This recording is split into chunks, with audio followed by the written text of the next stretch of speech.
7 حاجات المية بتعملها في جسمك كل يوم من غير ما تحسي. تعرفي ان الجفاف البسيط، يعني حتى لو جسمك ناقصه 1% مية، ممكن يغير من تركيزك ومن حرقك ومن ضغطك كمان؟ تعالي لما اقولك ازاي، واللي هنقوله النهاردة من ابحاث علمية موثوقة.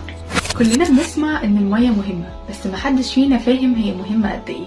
فخليني اقولك على 7 حاجات المية بتعملها في جسمك كل يوم واحنا ما نعرفش عنهم حاجة. المية بتأثر جدا على المخ والتركيز، وفي دراسة اتنشرت في British Journal of Nutrition 2011 قالت ان الجفاف البسيط بيقلل التركيز والمزاج والانتباه.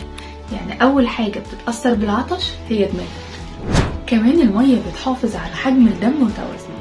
لما الجسم بيبقى مترطب كويس، القلب بيقدر يضخ الدم بشكل افضل لانه بيبقى اقل في اللزوجة، فالاكسجين يوصل لكل خلية في الجسم. وده اللي اكدت عليه الجمعية الامريكية للقلب. قالت ان الترطيب الكافي بيقلل من الاجهاد على القلب وبيقلل من ضغط الدم. الكلى كمان بتعتمد بشكل مباشر على المية علشان تتخلص من السموم اللي في الجسم. والناشونال كيدني فاونديشن وضحت ان الجفاف المزمن ممكن يزود من تكوين الاملاح والحصوات.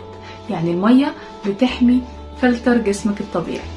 كمان المية هي جزء اساسي من العصارات الهضمية، اللي نقصها بيقلل من امتصاص الفيتامين والمعادن اللي جسمك محتاجها حتى لو كان اكلك صحي. المية كمان بتحافظ على مرونة الجلد ونضارته، لانها بتحسن من الدورة الدموية اللي بتغذي كل خلايا البشرة. الترطيب المستمر بيبان، واول ما تحس ان الجفاف ابتدى يظهر على وشك، اعرفي انك قصرتي في شرب المية. من الاخر، المية ارخص سيرم طبيعي ممكن تستخدمه. كمان المية بتأثر على الحرق والطاقة، لانها داخلة بشكل مباشر في انتاج ال ATP.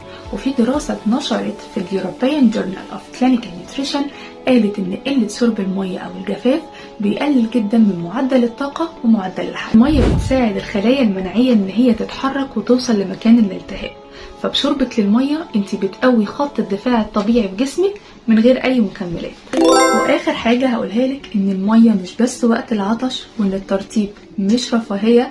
المية هي عنصر فسيولوجي اساسي لكل خلية في جسمك، بيفرق في طاقتك وبشرتك وتركيزك.